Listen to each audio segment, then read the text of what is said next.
नहमदुहु व नसल्लु अलैहि रसूलिहिल करीम अम्मा बाद अऊज़ु बिल्लाहि मिनश शैतानिर रजीम बिस्मिल्लाहिर रहमानिर रहीम। अल्हम्दुलिल्लाह, अब मैं आपके सामने तरीक़त और शरीयत की गुफ्तगू कर रहा हूँ, क्योंकि शरीयत हर इंसान के लिए अफजल है। अब शरीयत से जो है वो रसूल करीम सल्लल्लाहु अलैहि वसल्लम की शरीयत है। अब जो सूफिया कराम, औलिया कराम, औलिया उज़्ज़ाम ने जो सरकार की शरीयत को सीखा, फिर अपना तरीक़ा शरीयत के साथ, बशरीयत के साथ जो तरीक़ा है उसको तरीक़त कहा जाता है। तो शरीयत से तरीक़त अलग नहीं है। अगर कोई चीज़ तरीक़त के अंदर शरीयत के ख़िलाफ़ है तो वो तरीक़त नहीं है और उस पर चलना मुकम्मल ममनू है। क्योंकि जो सरकार ने सहाबा कराम को सिखाया, सूफिया कराम को सिखाया, वो चीज़ औलिया कराम तक पहुँची है, उसको तरीक़त कहते हैं। लेकिन शरीयत उसके साथ होनी चाहिए। अगर कोई चाहे कि मैं तरीक़त पर चलूँ और शरीयत को छोड़ दूँ, तो लिहाजा ऐसा नहीं है। वो समझ लें हम गैर शरीक मामले पे चले जाएंगे और हम अपने इस्लाम के रूह से हट जाएंगे, उसकी रूह को ख़त्म कर देंगे। लिहाजा हमें सबसे पहले नमाजी, शरीयत सिखाती है नमाज, और उसके बाद कहीं लोगों की इस्लाह। जब तक कि आपका ईमान साफ़ नहीं होगा, आपका दिल साफ़ नहीं होगा, वो होता है नमाज से, कुरान से, शरीयत से। उसके बाद जब आप इंसान शरीयत के बाद जब तरीक़त पर आता है, अपने पीर की तरीक़त पर आता है, तो वो शरीयत ही होती है।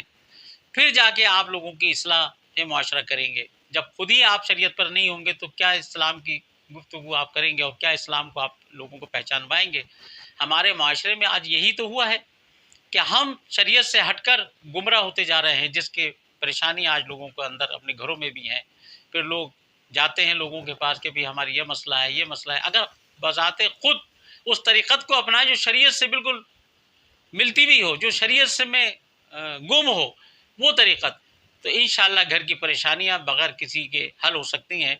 सिर्फ रहनुमा चाहिए, और वो शरीयत वाला जो पीर होता है, जो तरीक़त पर चल रहा है शरीयत के साथ, जब आप उनकी सोहबत में रहेंगे, तो जब सोहबत में रहेंगे तो इंशाअल्लाह आपकी तकरीबन परेशानियां, माशी परेशानियां, जिस्मानी परेशानियां, घर की परेशानियां, ये सारी चीज़ें, क्योंकि आपको सब्र करना आएगा। शरीयत सिखाती है सब, कुरान सिखाता है सब। तो हमें शरीयत का दामन नहीं छोड़ना चाहिए। हमें ऐसे नेक लोगों के साथ अपने आप को मुंसलिक होना चाहिए जो खानकाहों में आज अपने दीन को चला रहे हैं। हमें खानकाहों से वाबस्तगी रखनी चाहिए, क्योंकि वहाँ सिखाया यही जाता है, सारा यही सिखाया जाता है कि हमें शरीयत कैसे अपनानी है, हमें अपने जिस्म को कैसे रखना है, अपने ईमान को कैसे रखना है, कमाना कैसे है, हमारे बच्चों के साथ हमें कैसे रहना है, अपने पड़ोसियों के साथ हमें कैसे रहना है। यही तरीक़त है। क्योंकि सरकार ने, फिर मैं पिछली नशिस्त से हवाला दूंगा कि 40 साल सरकार ने तरीक़त सिखाई है। शरीयत तो लागू 40 साल के बाद हुई है, आप तरीक़त सिखाते रहे। उसके बाद जब 40 साल हो गए तो सरकार से को नबूवत का ऐलान करने का हुक्म हुआ, और उसके बाद समझ लो शरीयत का राज शुरू हो गया। तो वो सरकार के जो पहले 40 साल थे वो शरीयत से हट के नहीं थे। आप मुकम्मल मंबई कुरान हैं और आप बिल्कुल शरीयत पे चलने वाले हैं और शरीयत लेकर आए हैं, तरीक़त लेकर आए हैं। तो हमें खानकाहों से वाबस्तगी लाजिम और मलज़ूम करनी चाहिए। अभी भी हमारे मुल्क में अल्हम्दुलिल्लाह ऐसी खानकाहें मौजूद हैं जहाँ पर तरीक़ा सिखाया जाता है शरीयत के मुताबिक। तो हमें उनका साथ रखना चाहिए, उनके यहाँ जाना चाहिए, उनसे ताल्लुक़ रखना चाहिए।